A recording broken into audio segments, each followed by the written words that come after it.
Several changes in and around the SEC over the last few weeks. Brian Kelly fired from his position, Hugh Freeze fired from his position, and also some assistant coaches being fired as well. And the South Carolina Gamecocks officially parting ways with Mike Shula. Of course, everybody knows that last name. He's the son of the infamous head coach Don Shula. Coached at Alabama for a little while, coached in the NFL. He was the South Carolina offensive coordinator, but he is no more. We have talked about the South Carolina football team over the last few weeks. This has been an up and down season for the squad here. Welcome into Southeast Sports Plus. Gerhard Mathangani, Patrick Walsh with you. This is a South Carolina football team that coming into the season, high expectations. 2 weeks into the year, after beating Virginia Tech, after beating South Carolina State, they were in the top 10. And since then, feels like the wheels have kind of fallen off, especially offensively. Yeah, I think coming into the season, the biggest question on offense was, okay, yeah, Lenora Sellers had an insane run to end last year, but you lose your top running back, Rocket Sanders. How are you going to replace him?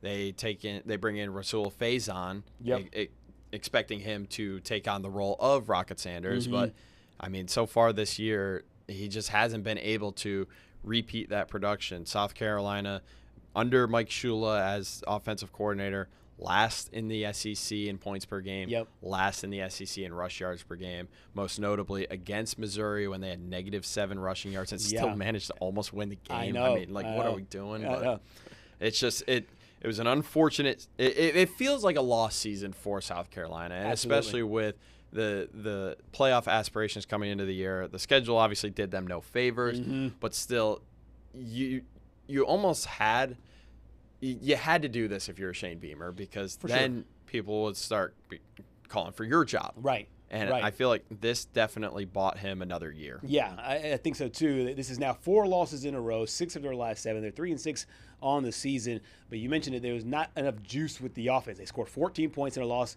against Ole Miss in Oxford.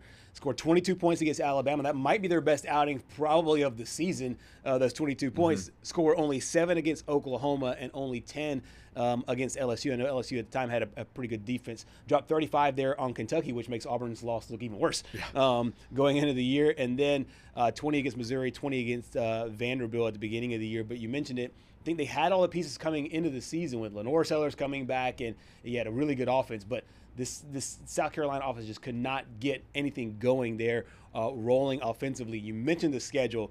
LSU was ranked at the time. Of course, they don't have a head coach anymore. They're not ranked. But Oklahoma, Alabama, Ole Miss, and then coming up, still Texas A&M, and you got to play your rivals there at the end of the season.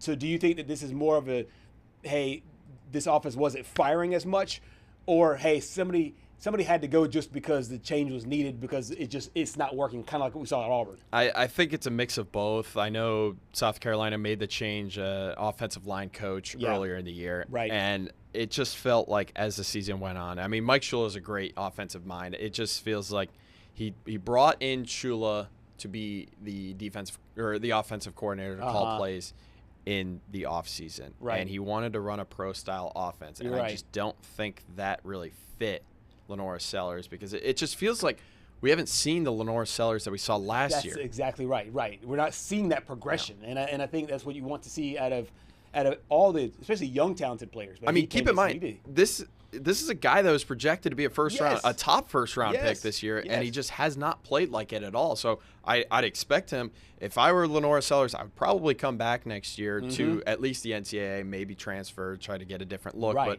you can't go to the draft after this year. No, you can't go to. I mean, like there's way too many good players that are out there, and his draft stock has certainly taken a hit over the last few weeks there. But you're right. This firing might be a reliever of sorts for Shane Beamer, especially if the offense looks good moving down the road for the South Carolina team. So I think the thing that's going to be the most memorable about Mike Shula's tenure at South Carolina is the poop bag. It's when Lenora Sellers came out and said, he leaves bags of poop all over, and it just felt to me that this wasn't a good fit, almost like Brian Kelly. No, and honestly, I mean, I don't know what happened inside the offices there, but I mean, if someone left a poop bag on his desk after this past week, I would almost be fitting the way he went out. But I was at the game. Yeah. And honestly, we'll roll right into the game. Okay, here. yeah. Honestly, the score was close at certain points, but it never felt like Ole Miss was in danger of losing. Right. Because the South Carolina offense coming into the game, obviously we talked about the fewest points scored per game in the SEC against an Ole Miss defense that can be suspect. I mean, the defense pretty much lost them the game against Georgia. Right.